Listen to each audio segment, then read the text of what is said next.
Shabbat Shalom, family. Good to see you all here. I hope you're doing well. Oh, yes, we're back on Pastor Brian Sauvé again. This man keeps us in his head rent free. It's like, do y'all ever talk about anything else on a podcast besides the Black community and Black men? Because this is all he's talking about now. Y'all, just so nobody is shocked, I know many of you are not, because this really is the history of white pastors in America. He is just saying everything out loud. That's all, but many of them feel that way. Even the ones that got Black parishioners, they still feel the same way. They just got to be covert with it. Their history have been hateful sermons, slavery, Jim Crow, telling their parishioners that it was okay to treat us the way they did and all that stuff. That's the kind of stuff that was taught in their churches. So it should not be shocking that you still see this in plain sight today. It hasn't changed because the mindset has not changed. So he's on this podcast talking about young Black men should be executed. So I guess, Brian, I guess you think your people been immaculate all through history, huh? You got a lot of nerve. Back at you, bitch. That's all I got to say. Maybe some of your people need to go. It's time for us to really hit these things head on. And the thing is, he's not going to stop doing this because he's been doing this whole thing all along. All you got is a demon in the pulpit. And yes, I saw you're singing with the guitar. Yeah, that's some dry ass singing, Brian. Very dry. dry singing with a guitar. So anyway, I'm going to share my screen so you can hear what this demon had to say. No, I know what it is, but I'm going to play the video and then I'll stop it and I'll tell you what I think this all is.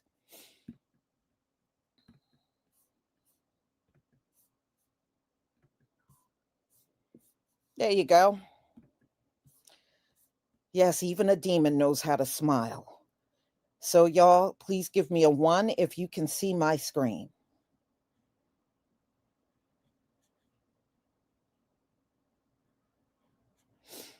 Honey, his whole community is marked. the whole community is marked. Thank you. Thank you, darlings. All right.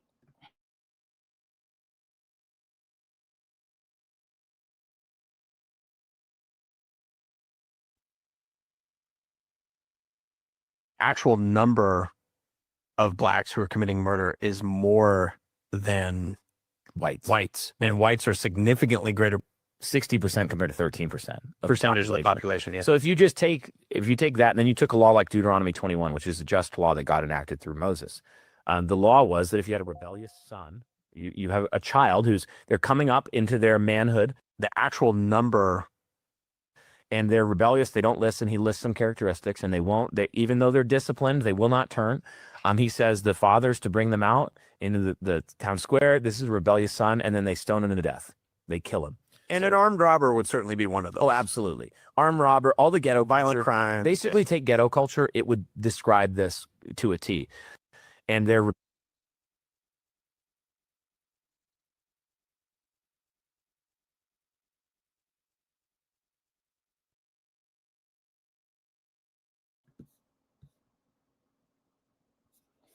Okay, so y'all, the responses are to him is, how about do the same thing to white supremacists? Why are you excluding white supremacists out here? So that's the kind of things that people are saying. At the end of the day, Brian Sauvé is a jealous man. He hates Black men because he can't be one. He is jealous of Black men. That's why he asphyxiates so much on Black men, talking about Black men, dragging a Black man. Everything in his mind is about Black men. When you look at his church, there's not even one Black parishioner in the damn congregation. But we stay on his mind 24/7. Okay? This man is jealous of Black men. That is the root cause to his podcast. He is jealous of Black men because his ass don't measure up. Let's go on.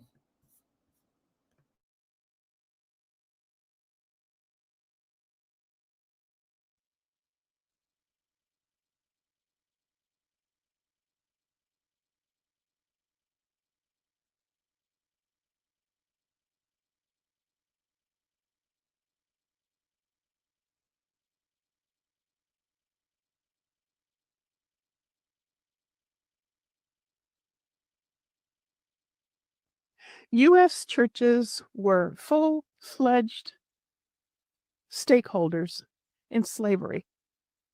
Episcopal, Presbyterian, Baptist, Methodist, major denominations owned enslaved people, rented them out, and in some cases, they confined them in jail-like pens beneath or beside their sanctuaries, while white Christians prayed upstairs. Black men, women, and children were shackled below, treated as She is saying is all of these white churches at one time owned slaves. It didn't matter what denomination it was, they owned slaves. And she was saying while they were having church service, down in the basement of the church were shackled up Black people while they were doing their quote unquote Christian sermons in the church.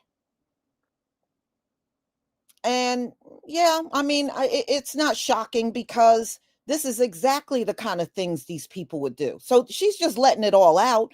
When they were holding church service, they had shackled up Black men and women in their basement while they were doing their quote unquote Christian service. All right, let's go on. inventory instead of human beings. Now, it was common for enslavers to require their slaves to go to church so that they could learn about being a humble slave to their masters. But these people held in the pens below were livestock waiting to be sold, being punished. Who knows what? Georgetown University's Jesuit priests sold 272 enslaved people in 1838 to pay off school debts. In Charleston, St. Philip's, and St. Michael's, they forced Black attendees into upper galleries while white parishioners sat in comfort below. Methodist ministers in the South regularly enslaved people as personal property. And of course, many ministers in the South enslaved people as personal property. Southern Baptists split from Northern Baptists in 1845 for one reason: to defend their right to keep enslaved people. Churches built slave galleries to force enslaved people to attend services, but not sit with white people. And the sermons told them to obey their masters. But the people locked in the church pens, they weren't taken upstairs to worship. They were confined like livestock. They were waiting to be sold, rented, or punished. The church baptized enslaved people. They preached a lot about obedience, and they promised them life after death in heaven while profiting from their stolen lives on earth. This is white history, and white Christians especially need to own it. My username works as my address in case I disappear. Get curious. White churches have not just been supported by white supremacy, they have served as its headquarters. I know you don't want to hear that. They have taught white people that oppression is godly and that power belongs to us by divine right. After the civil rights movement, powerful white people, men, saw that their grip was slipping. Black people were winning court cases. Poor people were organizing. Women were demanding rights. How dare we? LGBTQ people were coming out of their closets, and the foundations of white male dominance were cracking. So they thought, what can we use that no one will question? In 1979, Jerry Falwell founded the Moral Majority. He said it was about championing family values. That was a lie. The real trigger was that the IRS had begun revoking tax exemptions for whites-only Christian schools.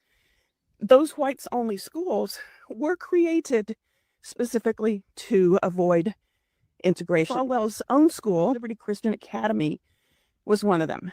The platform of the Moral Majority ended up getting built around the issue of abortion. Although that wasn't the original plan, they basically test drove different topics to see which ones would resonate the most with the audience they needed to capture, which was white Americans, white Christian Americans. It had everything to do with maintaining the right to discriminate, yet still enjoy government benefits. This guy named Paul Weyrich, who was a conservative political strategist, he teamed up with Falwell to build a political base. He admitted that abortion had not really motivated white evangelicals until it became politically useful. Their real grievance was losing control over who could sit in their classrooms, walk into their churches, and live in their neighborhoods. Once they realized that abortion could mask their racial panic, they made that their headline issue.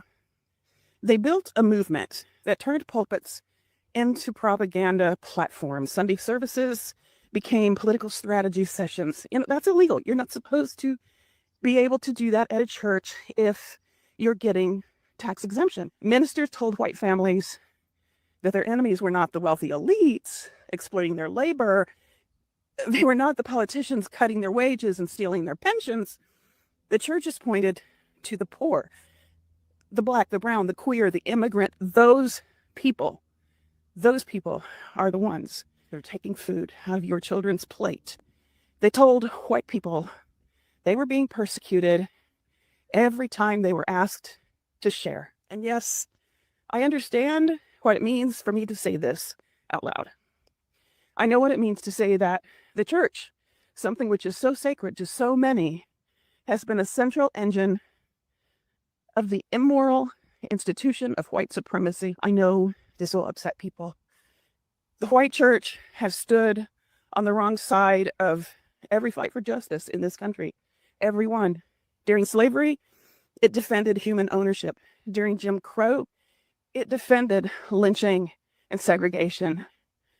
Christian church members attended lynchings and brought their children to steep them in that evil. During the civil rights movement, it defended denying benefits to Black people.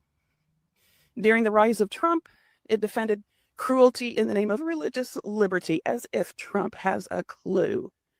Some churches resisted, yes. There are liberal churches who have a strong history of being on the right side of these issues, but most didn't. Most chose comfort. Even now, white churches help elect leaders who lie, steal, incite violence. They wage war on education. They call justice wokeness as an insult. They are consuming a message that keeps them at the center with the elite in their minds. They choose white power over compassion, over empathy. One share shows you care about setting the record straight. Please share. Next time, I am going to talk about how Donald Trump did not hijack the system.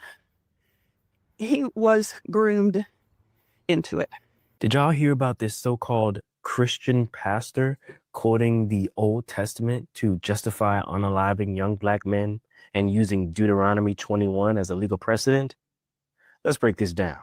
On a podcast, a Utah pastor named Brian Sauvé said that under Old Testament law, a rebellious son should be stoned to death, and he allegedly wants to apply that to young black men today. And according to him, that's a way to, and I quote, reshape society, reduce violent crime, and eliminate ghetto culture, end quote, which he claimed is inherently violent, criminal, and sinful. Let's stop right there. First off, that's not Christianity. That's white nationalism with a Bible verse stapled on top. Because if your version of God needs bloodshed to feel powerful, you've built yourself a political cult, not a church. Faith was never about dominion or control. Jesus didn't come to hand out death sentences. He came to break the cycle of them. Grace replaced the stone. Mercy replaced the mob. And if you missed that part, you missed the whole gospel.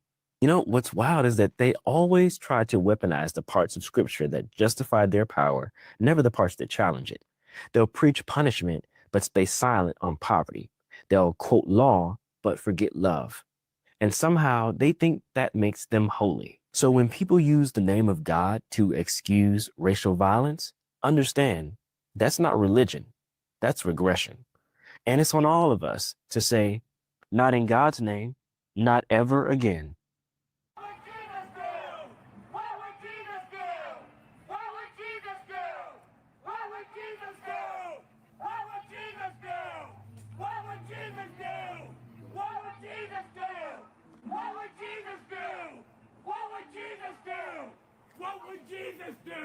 It's a legit question.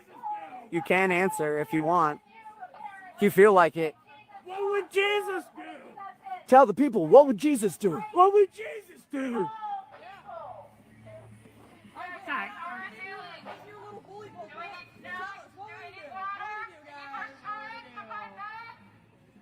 What do we have to say about our pastor over here saying that he wants to stone black youth?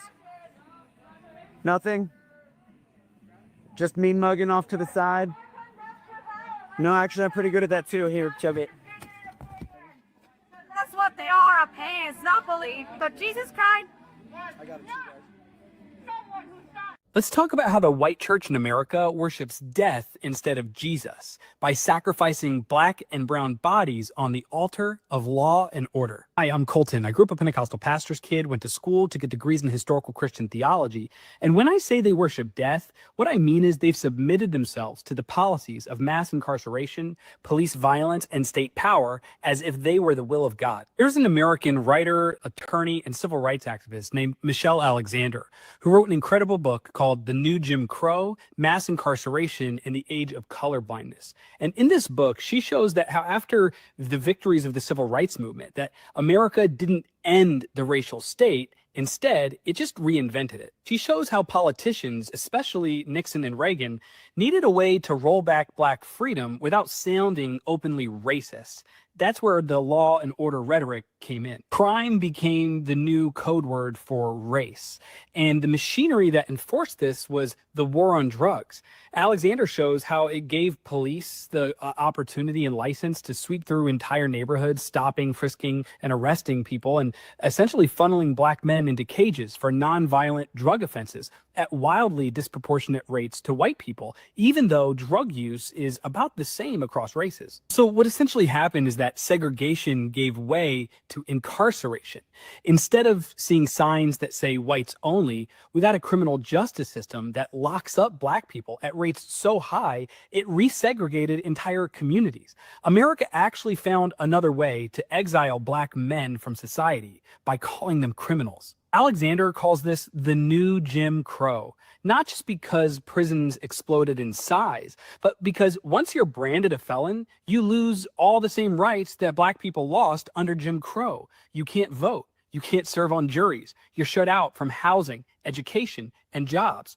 One conviction, even for something minor, marks you for life. Today, more black men are under correctional control than were enslaved in 1850. See, this isn't a broken system, it's a system working exactly as it was designed. So now let's talk about where the white church fits into all of this, because they gave this system its blessing. Instead of challenging the injustice, it preached obedience. You hear Romans 13 ripped out of context in churches across America and turned into a divine endorsement of police and prisons. These churches have found a way to make law and order sound like the gospel. They've replaced visiting prisoners with back the blue Sundays. There's an American theologian named Kimberly Brown Douglas, whose accolades and positions of prestige are too many to name, but she's currently an assistant visiting professor at Harvard Divinity School. In her incredible book, Stand Your Ground, Black Bodies and the Justice of God, she shows how white American Christianity blessed this system by sanctifying the protection of property and the policing of black bodies as godly. Her book is a phenomenal exposition of how the ideas of law and order didn't just have political cover, but they had theological cover. But this worship of and willingness to sacrifice black and brown bodies to the power of law and order doesn't just stop with black men being incarcerated. Right now, we're seeing ICE raids ramped up, sometimes with National Guard troops in tow, storming workplaces and neighborhoods with militarized force. We're seeing brown bodies being policed for the crime of simply existing,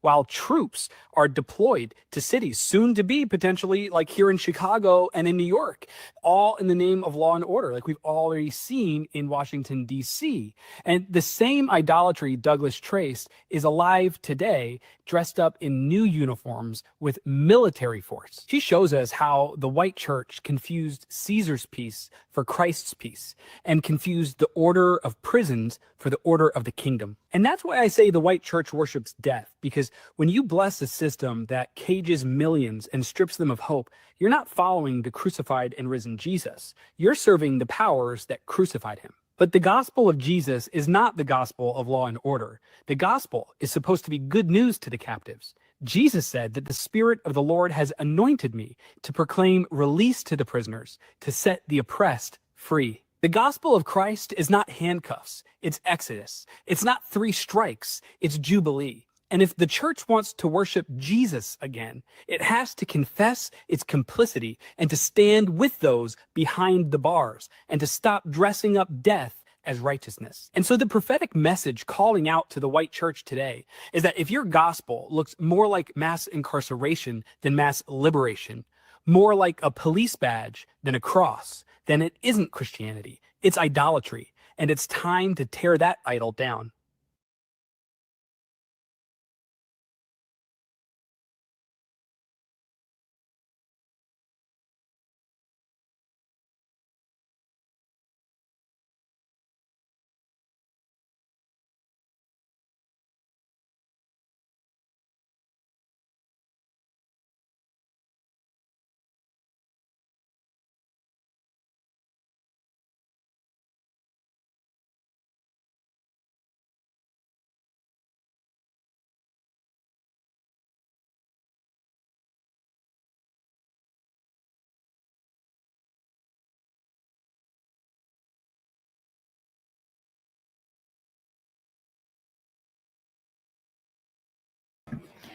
Okay, y'all. You know, it's just amazing how we don't even have to be bothering these people. And they're still, just keeping us in their mind, talking all nasty like this pastor. This man is not no pastor. I don't know what kind of pastor he is. He sounds more like a Klansman hiding behind scripture. And that scripture had nothing to do with any of you. That has nothing to do with you.